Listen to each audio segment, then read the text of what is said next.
mana bu yerda bizda endi bu qismga yozilgan hamma raqamlar so'm hisobida hisoblanadigan bo'ldi. Faqat mana bu yerga endi bulardan kelib chiqib umumiy summani hisoblaydigan funksiyani xuddi avvalgilardagiga o'xshab yana yozib qo'yishimiz kerak.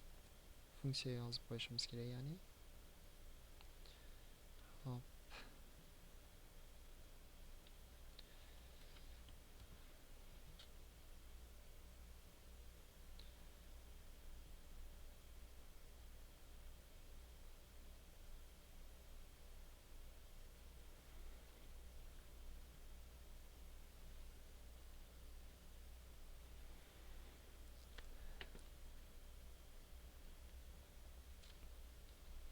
Buning uchun yana barobar va sum funksiyasi va yuqoridagi barcha kataklarni tanlab turib kiritamiz. Aytgancha biz yana bitta boshqa degan qator ham qo'shishimiz kerak. Buning uchun insert one row below degan yozuvni belgilaymiz va buni ham formati xuddi mana bunga o'xshagan bo'ladi. Hop, demak bu qismda boshqa xarajatlar kiritiladi. Hop, endi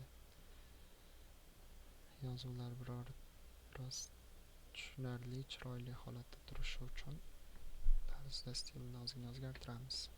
Hop, endi uy ijarasi menda o'rtacha aytaylik 1,2 million deylik, so'mda hisoblayapman. Hop, telefon o'rtacha 40 ming oyiga. Yo'l kirani umumiy hisobini mana bu haftalik xarajatlardan kelib chiqib bu yoqqa olib kelishni batafsil ko'rib chiqamiz. Hop, ta'lim uchun o'rtacha men bir oyda aytaylik 500 ming ajrataman. Oylik sug'urta O'zbekistonda majburiy emas, lekin hozir men o'zimdan kelib chiqib yozganman. Sababi Janubiy Koreyada oylik sug'urta majburiy oylik sug'urtaga a'zo bo'lishingiz kerak. Hop, oylik sug'urtani hozircha yozmay turaman. Oylik xarajatlar buni ham xuddi yo'l kiraga o'xshab umumiy mana bu haftalik xarajatlardan kelib chiqib hisoblashni keyinroq ko'rib chiqamiz. Sayohat uchun o'rtacha men 300 ming ajrataman deylik. Va kiyim kechak uchun yana 200 ming oylik xarajatim.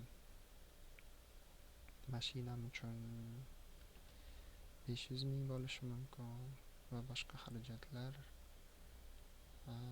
xarajatlarni ham bu yoqda mana bu oylik xarajatlarga o'xshab haftalik xarajatlardan kelib chiqib hisoblaydigan funksiya yozamiz. Hop, demak bizda bir oyda o'rtacha 3 million atrofida xarajatimiz bo'lar ekan.